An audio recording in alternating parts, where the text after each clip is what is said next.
When you open up your phone and look at your social media thread, or maybe you watch TV and you hear what's on the news, or maybe the conversations between colleagues, it seems like things are going really fast, doesn't it? God, when I was a kid, I remember the first cell phone. It was this big brick, and that dates me. And I remember there were advancements, but it seemed slower than what's true today. God, now we have businesses completely wiping out positions because of AI. We've got cryptocurrency changing, how we relate with money and investing. There's so much happening, and it seems to be really quick for a lot of us. And if you're anything like me, sometimes you're looking for where the brake pedal is to slow this bus down. But that's the funny thing about life, isn't it? We can't slow it down. It's happening. And sometimes it feels like it's happening to us, but the reality is it's always happening for us. But we need the right tools and perspectives to be able to navigate this kind of terrain, or else we just become overwhelmed and lost. And so in today's episode, Courtney and I are going to share some ancient parables. We're going a bit spiritual today, talking about what some of the ancients called the Great Change. That's the time that we're in. It's based off of astrology, and a lot of cultures predicted what would happen right now that's already happening. A lot of what they said would happen is happening. And so we're going to share some of the parables. We're going to share some of our perspectives. We talk about some of the tools that we use, the gene keys, and we want to support you in a way where you can thrive in this time of the great change, where you're not wiped out by the chaos, but you're able to transcend through it. So if you're ready for that, let's dive in. Now, before we dive into that conversation, I quickly want to share about our signature offer, Evolutionary Relationship, the Initiation. Courtney and I created this offer because it's the very thing that we wanted the most. We were hungry for it. We both came from divorces in the past, and in our connection, when we called each other in, we knew that we wanted it to thrive. But we also knew and could accept that there's limitations based off of culture and what we had modeled growing up. I think we all know we'll just repeat what was modeled unless we bring in something new.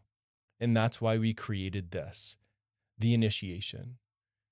We wanted a space where couples could go, feel safe enough to be seen in the places that are messy and imperfect, to then learn and be handed the ingredients that have been proven to help your relationship thrive. And then be in a room where we celebrate each other in the wins and hold space and compassion for the wobbles. And so if you're one of those couples that knows that your love is meant for more, not just for the two of you, but that there's a potential for your love to be overflowing and in service to others, to a mission greater than yourself. If that's you, this is the place for you. And if you're curious, scroll down in the show notes. There's a link there. And if you're not quite sure, and there's a few questions you have, there's a link you can click where you can hop on a free call with us and can answer your questions just to really make sure it's a right fit before fully committing. We hope to see you in that program so that together we can experience evolutionary relationship.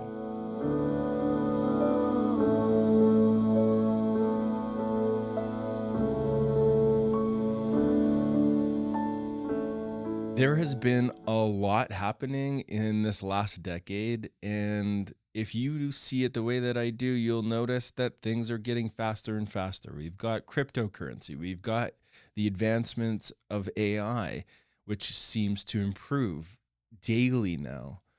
And there's a reason for that. There's a big shift that's been happening in our cosmos, in the universe, and that impacts what we are experiencing down here.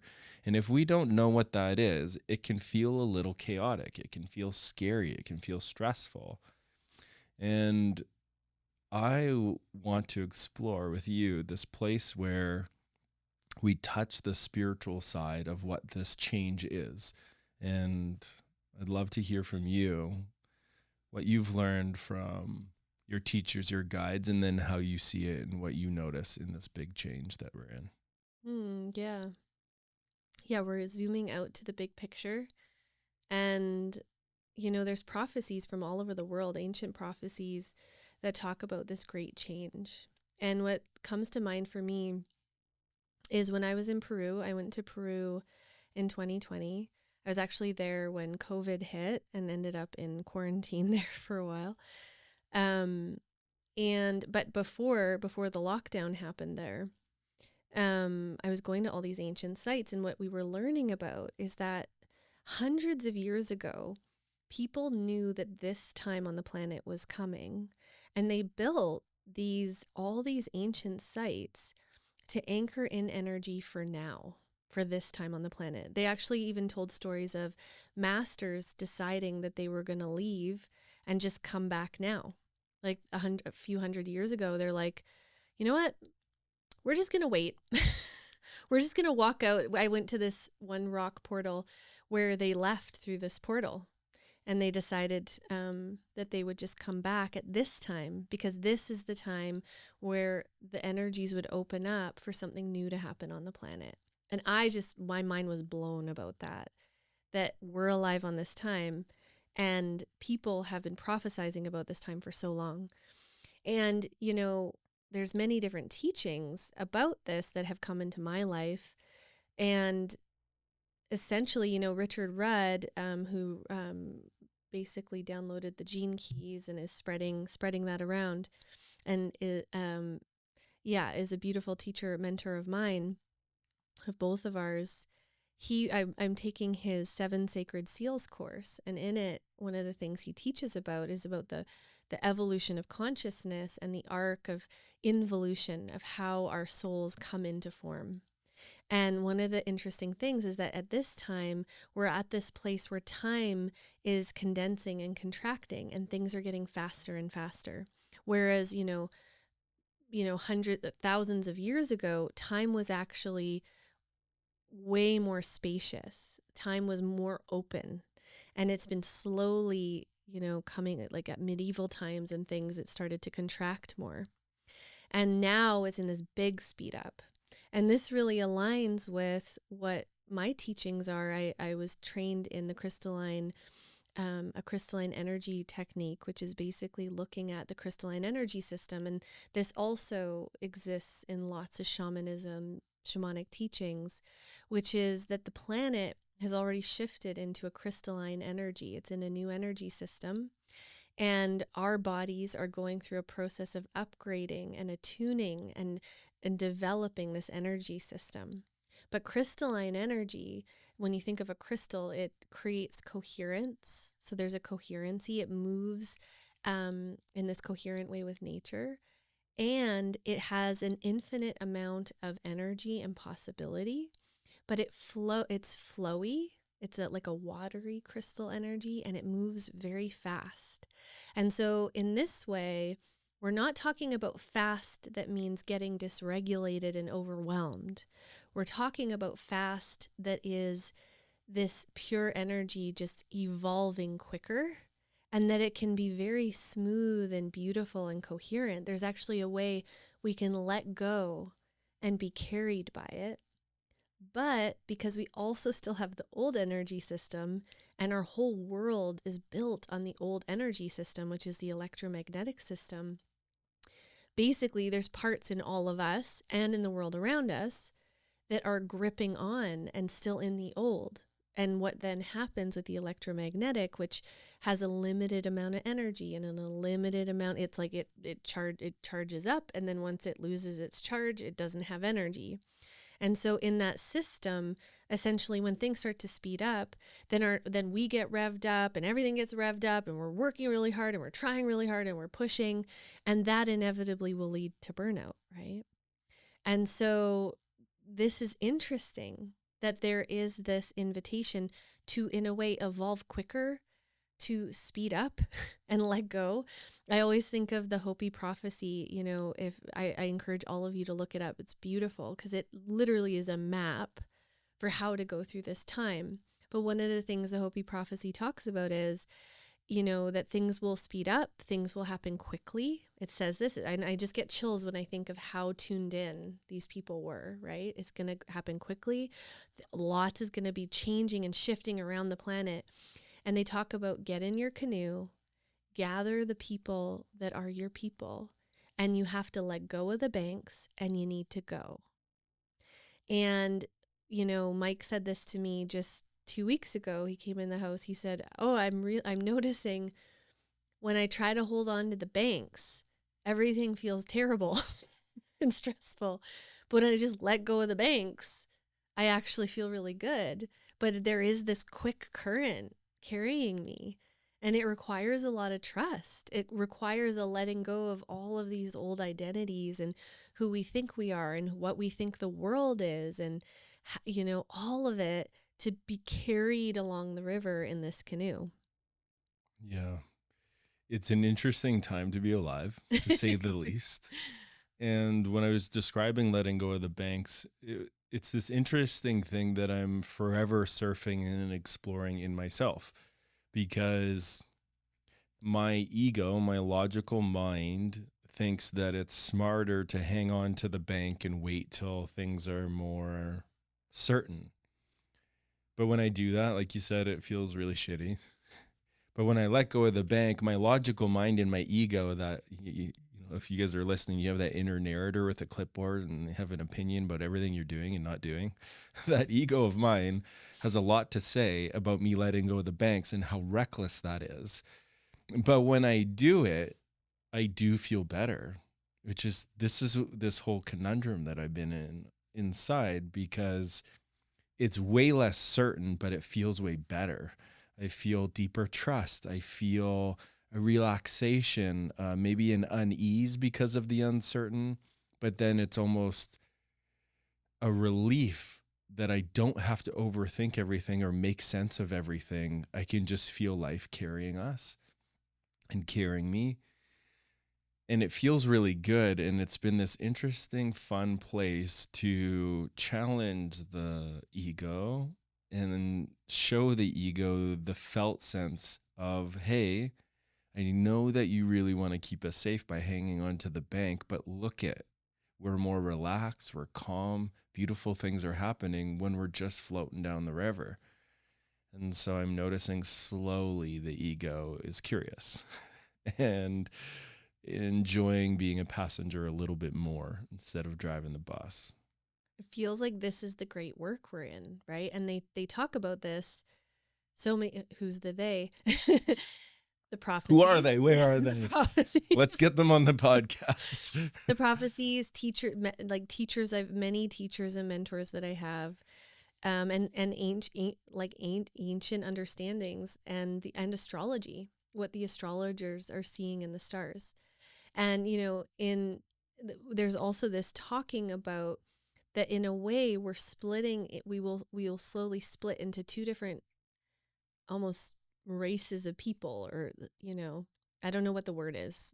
It's just a feeling in my body, but two different dimensions of experience. Let's say it that way, where literally if we can let go and ride the current, right? And evolve and let ourselves evolve and do the work to keep attuning to love and to the goodness and coherency, we'll actually be carried into a more and more beautiful world.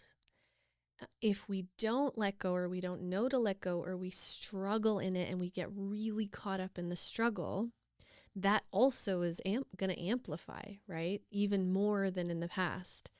And so then what that leads to is more struggle, more pain, more contraction, more fear, right? So in a way, it's a little bit like, is there a choice? There is a choice. I mean, some people don't know there's a choice, but we've even had that with watching our son and the way that we have been parenting, because we're parenting from this understanding of getting in the canoe and finding the people and going down the river and letting life show us a new way of parenting, a new way of educating, and encountering so many beautiful people that have created new systems and ways of doing this, right? And in a way, our son then is growing up in such a different way than we did, and such a different way from lots of kids out in the world, you know? And sometimes when we're interfacing, we're in the city or we're in certain experiences, and I see him with these kids, I'm like, whoa, it is a very different experience, you know? And this is in a way what we're all being asked to be with right now on the planet, is how to dance where we can literally be experiencing two very different realities all at the same time. And one of the places where I experienced that a lot during COVID was, you know, I lived in the valley here, and when people talk about how difficult COVID was, for me, the blessing was it actually wasn't very difficult because of the world that I had created and was in, right? Living in the valley, I still had so much connection. A lot of my life didn't shift and change. There was lots of beauty and ability to just be in the forest. And, you know, even our local cafe, you know, people didn't have to wear masks when they went in the cafe, right? So the most we were impacted by was when we drove to Alberta, right?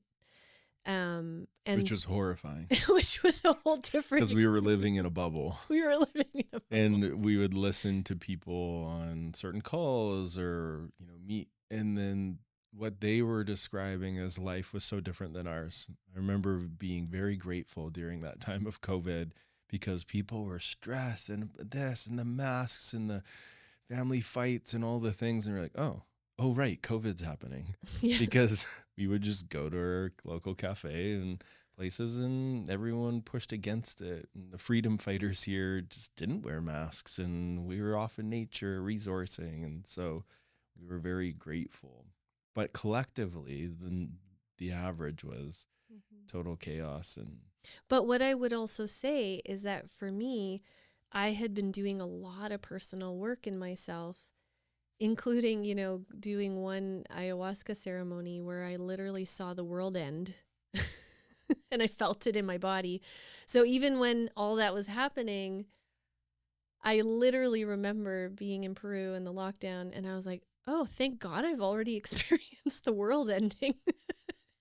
I felt inside myself because, if I hadn't already gone through that, I might have been feeling a lot more stress. And believe me, when I experienced that, it was extremely stressful.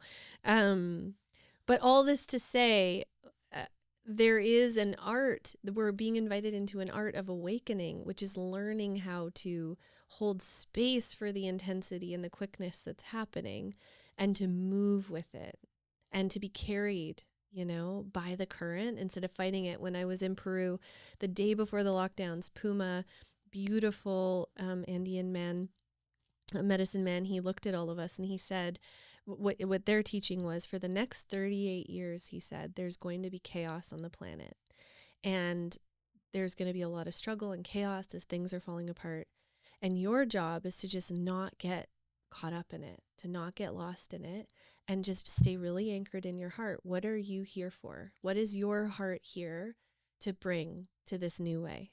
And just stay anchored in that and don't get caught up in the chaos and just keep moving with that. And it was such a beautiful teaching and such a powerful mentorship. And, you know, for me at that time, I hadn't met Mike yet. And I was really clear that I was here to embody relationship and motherhood and doing it in as evolved of a way, in an evolutionary way as I could, to show up for it in devotion, you know, for this this way that Spirit was guiding me in. And then here we are getting to support couples and do this relational work and to learn how to do that at this time together. And I feel really grateful that Mike is the person that is in my canoe, one of the people in my canoe. And that I chose someone who knows how to let go of the banks and how to be carried. And that as we're going through it, we can be like, whew, hey, there's a lot of contraction going on. Feeling it. Those are some big rapids. Wait, I need to cry. Can you hold me while I cry? I'm moving through a big ancestral piece. all the different pieces. It's a good thing we're in a metaphorical canoe, because me in an actual canoe with our dog was a nightmare. Not so smooth. Kayaking, on the other hand, I'm all for. I think let's maybe shift this to kayaking. We're More people can fit in a canoe. That's Right. the thing. Well, I got to get a multi-person kayak. Anyways, yes, this. I'm so glad you're in my canoe. I love your confidence in a canoe. And I like canoes. if I'm going to be in one, you're the person to be in it with. And I'm just grateful and grateful you have that oracle gene key and can bring in all the wise teachings you've had from your teachers. Richard Rudd is definitely a mentor of mine. Gene keys is something I've navigated for over 10 years. It's what I use with my clients. It's how I orient my life. It's completely changed my life. And I went and saw Richard Rudd in London last year. And his whole talk was on the new human. What is the new human in this big change that we're in? And I'll give you just the Coles notes. He really gave us this message of, you can't fight the change. It's already happening. It's been happening. And then 2027 is when the door is fully open. So we're in the closing door and it's closing. And then 2027 is supposed to be, according to all these prophecies, where we're fully open in this new place, this new energy. And my sense is, if you're even listening to this podcast right now, you are feeling it, you're aware of it. And something that he highlighted that was similar to this teaching is, he said, go look at your vocation key on your gene keys. So for you that don't know what that is, it's your greatest medicine to the world. It's also your deepest core wound, which ironically, our deepest generational core wound is our greatest medicine to the world. Why? Because we are invited in this lifetime to overcome the wounding. We have to learn to love that part of our human experience, the tenderness, the terrain, the fears, the insecurities, the terror. We have to transcend all of that energy. And once we do, we are more valuable to humanity, because we have gone through that initiation of that really tender place. And then that wound is no longer gaping and open and painful. It's a scar. And people have questions to ask of people with scars. Where did that happen? Where did that come from? And it's in the exchange, that what I call relational reciprocity. It's the exchange of that gift. If you really get to know what your God-given gift is, your deepest medicine to the world, and you give it to someone, and you find the people you're meant to give it to, this is the culture gene key. It's in the exchange, the relational exchange of the giving and the receiving, that is deeply fulfilling, but also stabilizing. And so, yes, we're in this big change. Yeah, it's going to be unpredictable as all heck over the next 3 decades, 4 decades. And what Richard described that really landed for me is, it doesn't have to be total chaos. You don't need to be stressed and fearful the whole time.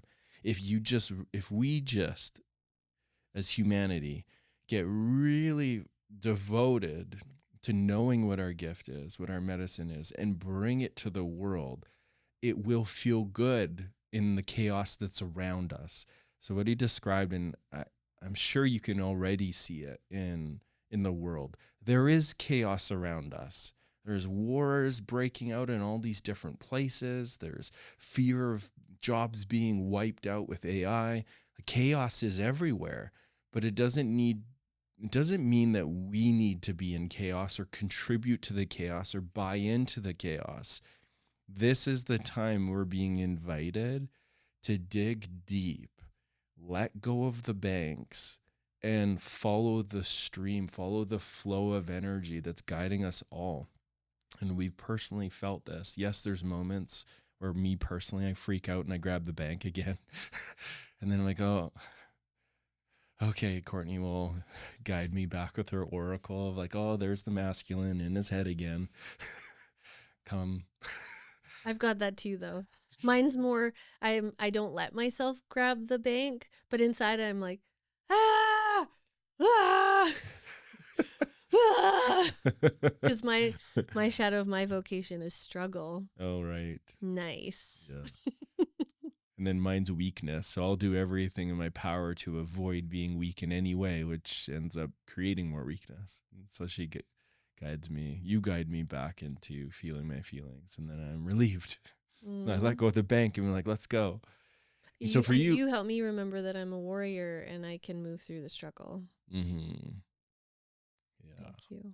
Yeah. And that we just persevere. We keep taking the steps in front of us, even though it doesn't fully make sense. For the ego inside of us wants it all to be certain, for it to make sense, to get the evidence before we take the step. But you all know some place in your life where you took the steps and the bridge appeared. You didn't see it, just like Indiana Jones. You took the steps and then the bridge appeared. And that's the process we're being invited into as a collective.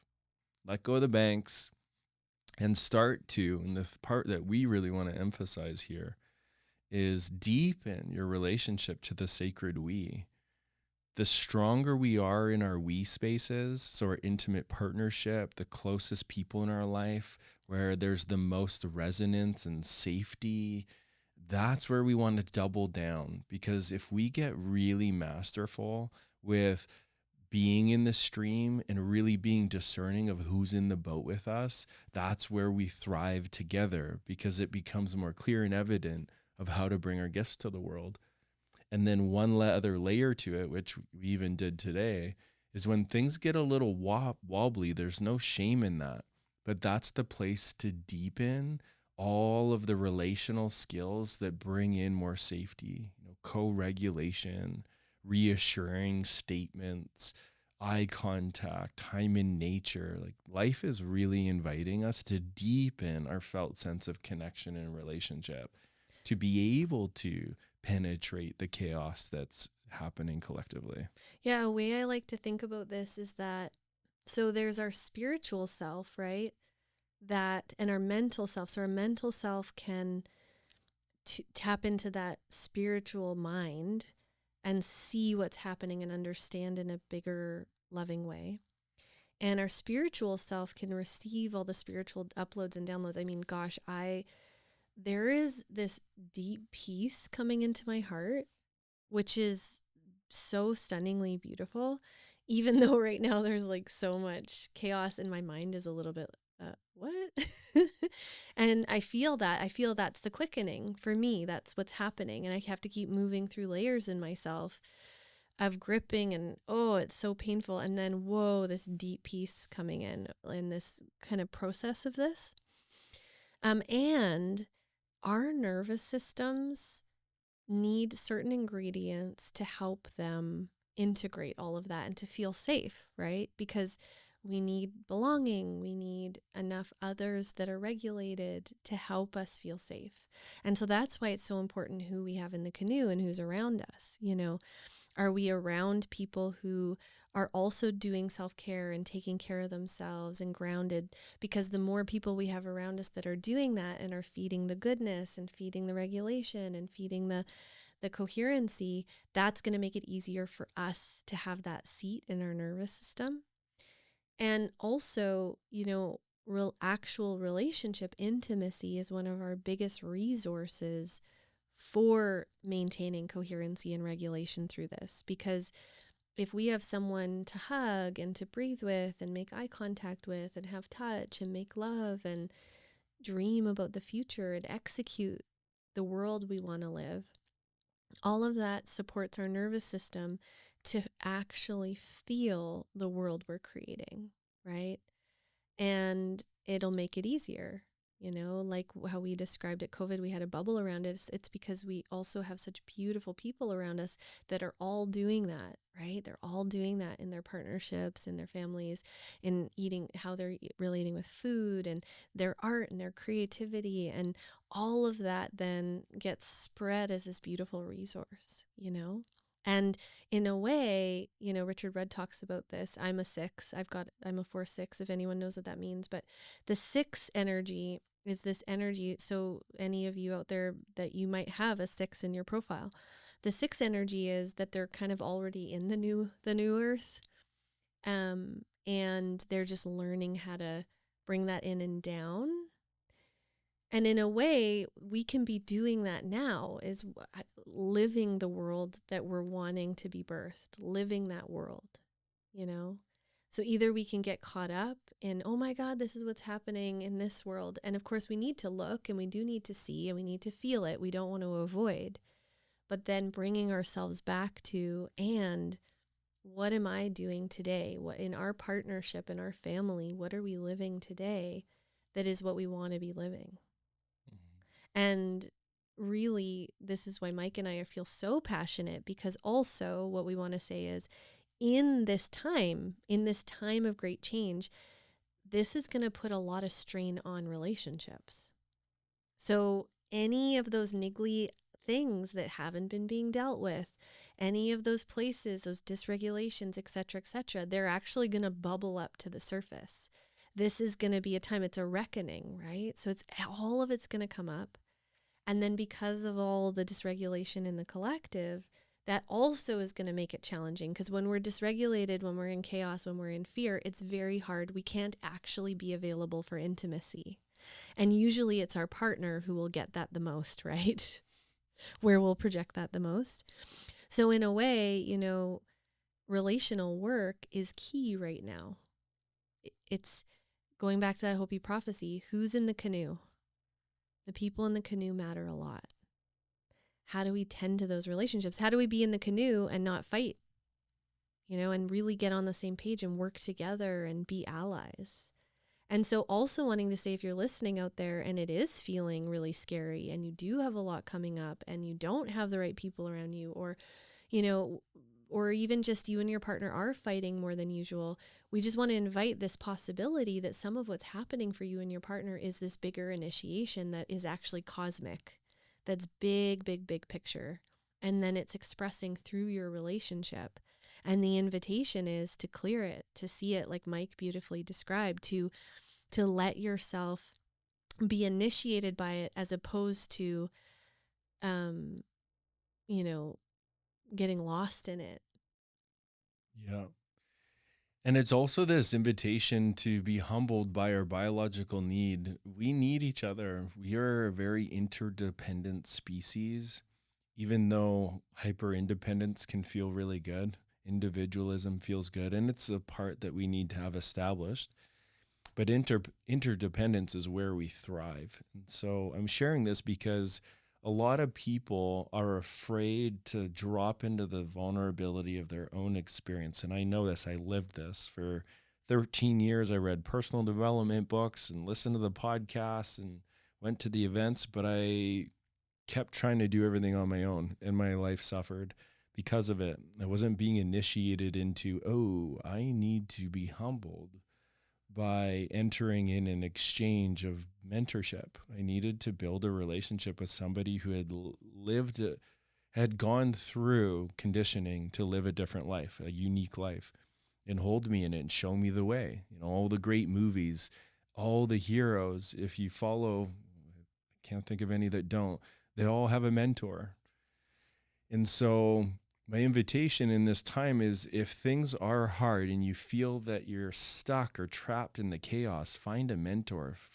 Tap into your intuition. Who do you feel safe with, curious about, and join their world, join their newsletter, listen to their YouTube, or watch their YouTube content. Keep listening to our podcast. If it's landing, this is how you can start to, have different members inside your boat. And then when you're ready to deepen, you can go deeper. As an example, we have evolutionary relationship, the initiation. This is where couples have been tuning in for a long time, but they want to fully get in the boat. They want to feel the new experience. They want to be in the room with other couples and evolve together, be allies, be vulnerable, and deepen in intimacy. This is what our program's all about. This is the day where we have it. We're on the week where, we have a call tonight for 2 hours where we together nurture and tend the relationships of sharing a boat in collective consciousness, really learning the terrain of what makes evolutionary relationship, what it is, what makes it so juicy. Well, in that room, we teach, we guide it, we practice it, embodied practice, and so that it can be felt. That's what we have found is the juiciest thing to push up against the chaos that's out there. Yeah. And in a way, there's sort of this toolbox of things that when couples have those tools, then as this awakening happens, as all of the layers of shadow arise in ourselves and in the world around us, well, now we have tools as a couple for how to navigate that. Whereas when we don't have the tools and all of that material arises, I mean, that Mike and I, that's kind of what happened at the beginning of our relationship. We decided we wanted to have a sacred relationship. And then all the spirits like, great. And then all of the things arose to clear us, right? But people can get lost in that process because now shit's flying everywhere inside, right? And we're mirroring all this stuff to each other. But the tools are what then help the couple navigate. And so that's really, for us in that community, we're watching people have powerful experiences in the calls themselves, but then also leaving the call with tools that then they can use to navigate and steer the boat on their own. And this is going to pay off for the rest of their relationship, the rest of this journey. Yeah, and just to say, it's not all just practical tools, because tools are one thing, but there's a whole other thing that happens in there. This is why we call it the initiation. Initiation isn't just learning new tools, it's becoming a different person. It's transcending into a new way of being. And all the couples that are in there are functioning in a new way of being because of what's happening in those practices. And that's where life gets really interesting, because we're breaking free from the conditioning. We're breaking free from the collective part that keeps things in a struggle. And it's just an enjoyable thing to be a part of. So just an invitation. It may be our program or it may be someone else's, but trust yourself. Trust where that pull is. What's your gut telling you? Where are you curious? And what boat are you being invited into? My invitation is hop in it, because it just makes it so much more enjoyable. And if you are interested, we have a link right below in the notes that you can book a call with Mike or I, and we can actually jam with you and your partner on what the program is and chat about it and feel into if it's a good fit. Yeah. Thanks for tuning into this big cosmic conversation about the big change. And if you got value from this, do us a favor, give it a 5-star rating and comment. Are you in the boat? Are you wanting to get in the boat? Go hit the comments. Let us know. Are you in the boat? Are you out of the boat? I'd love to hear what's alive for you guys. And we'll see you on the next one.